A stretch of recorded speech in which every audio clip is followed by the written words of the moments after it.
सबके बीच दिल्ली विधानसभा चुनाव में एआईएमआईएम के प्रमुख असदुद्दीन ओवैसी का जादू नहीं चला है। एआईएमआईएम ने दिल्ली चुनावों में अपने 2 उम्मीदवार उतारे, जिनमें ओखला की सीट शिफा उर रहमान और मुस्तफाबाद सीट से ताहिर हुसैन को उतारा था, लेकिन दोनों उम्मीदवार हार गए हैं।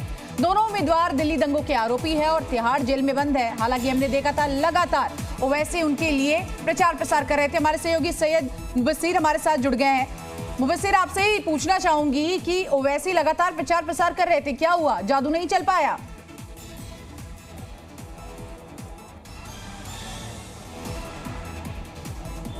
मुबस्सिर, आप तक आवाज पहुंच रही है हमारी? अगर आवाज पहुंच रही है तो जरा आप नोटिंग करके बताइए।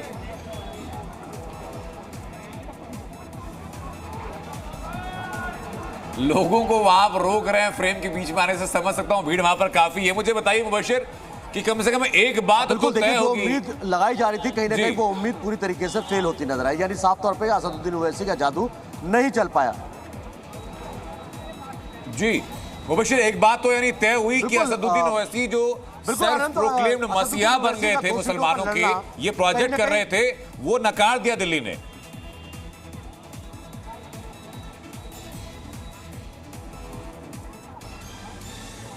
जी बिल्कुल बिल्कुल अनंत, मैं आपको बताना चाहूंगा कि जिस तरीके से मुस्तफाबाद और ओखला सीट को लेकर ये कहा जा रहा था,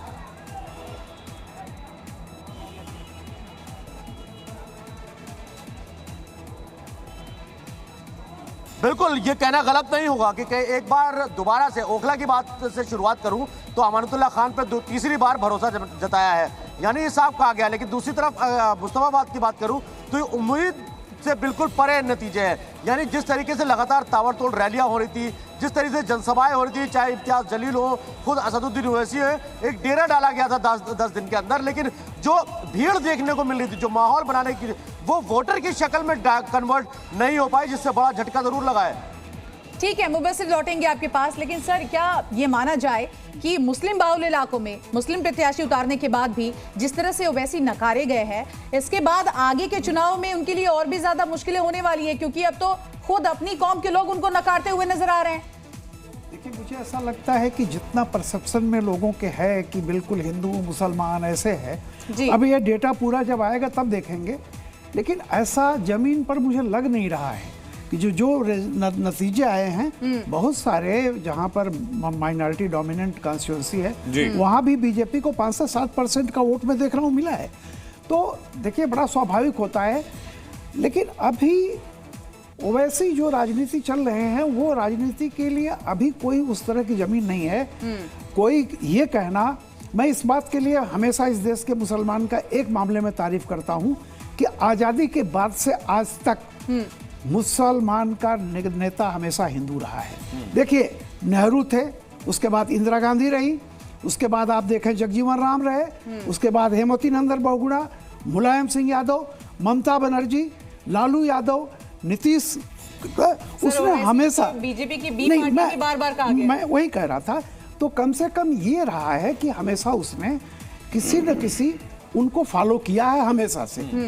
अब इसमें जो ओवैसी चाहते हैं कि बिल्कुल मुस्लिम लीग की तरह एक ऐसा कुछ हो जाए कि सारा माइनॉरिटी जो है हमारी तरफ आ जाए, ऐसा नहीं हो सकता है, क्योंकि सबकी सरकार कि जो लोग अपने पार्टी के नाम ही ऐसे रखते हैं, इत्तेहाद मुसलमीन, यानी सिर्फ मुसलमानों की जमात ही है, मुसलमान समाज खुद नकारता है, जहां मेजॉरिटी होने के बावजूद, असदुद्दीन ओवैसी के एग्रेसिव कैंपेन के बावजूद वो वोट नहीं देता। लेकिन हमारे साथ देवमोहन लगातार जो बने हुए हैं, आम आदमी पार्टी से प्रवक्ता है। देवमोहन जी, जिस वक्त हम ब्रेक पर आप गए थे, आपने एक बात का जिक्र किया कि 2 पार्टी हैं जिन्होंने ये मिलकर चुनाव लड़ा, तो सबसे पहले जरा खुलासा कीजिए, वो 2 पार्टी कौन सी हैं जिन्होंने मिलकर चुनाव लड़ा?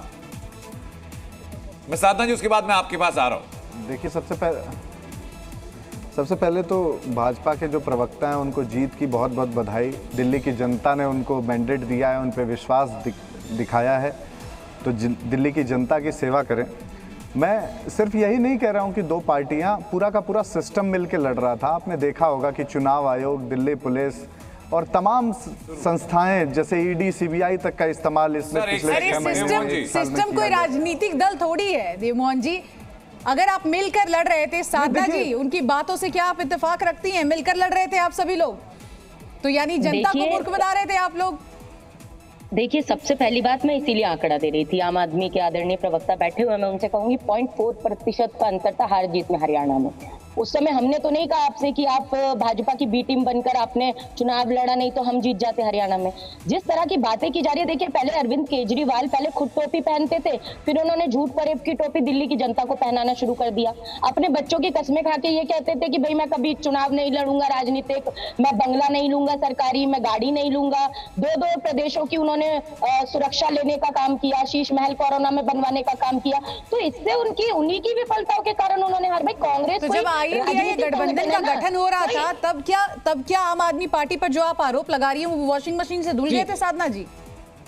देखिए नहीं, तो ये तो बात मोदी जी पर भी लागू होती है। फिर ऐसा थोड़ी ना मोदी जी कल तक जिनको कहते हैं कि भ्रष्टाचारी, अगले दिन उनकी पीठ थपथपाते हैं। देखिए राजनीति में जो हमने किया, सुनिए, हमने जो अलग किया, हमने कहा था हरियाणा में ऑफर दिया था इनको 5 सीटों का।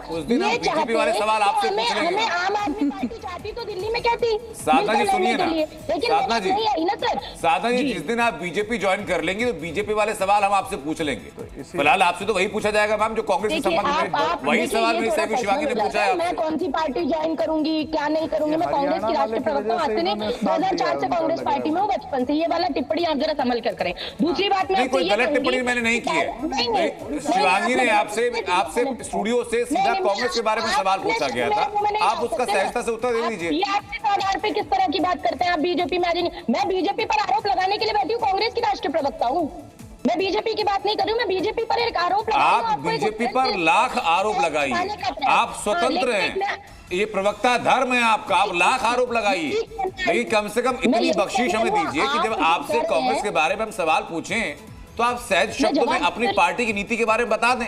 आप नहीं बताएंगे तो पैनल पर और कौन बताएगा? आप देखिए, आम आदमी पार्टी क्या सोचकर बैठी थी कि कांग्रेस पार्टी कोई सामाजिक संगठन है। भाई हम राजनीतिक संगठन है, हम दिल्ली में कई बार सरकार बना चुके हैं, देश के कई राज्यों में बना चुके हैं, केंद्र में बना चुके हैं। ठीक है साधना जी, आपकी बातें आपने रख दी, जरा हम देव मोहन जी के पास भी चल लेते हैं। क्या आप लोग जब INDA गठबंधन में थे तो यही परिस्थिति की बोलने का आप लोगों को भी मौका नहीं दिया जाता था और यही कारण है कि आप लोग अलग थलग पड़ गए?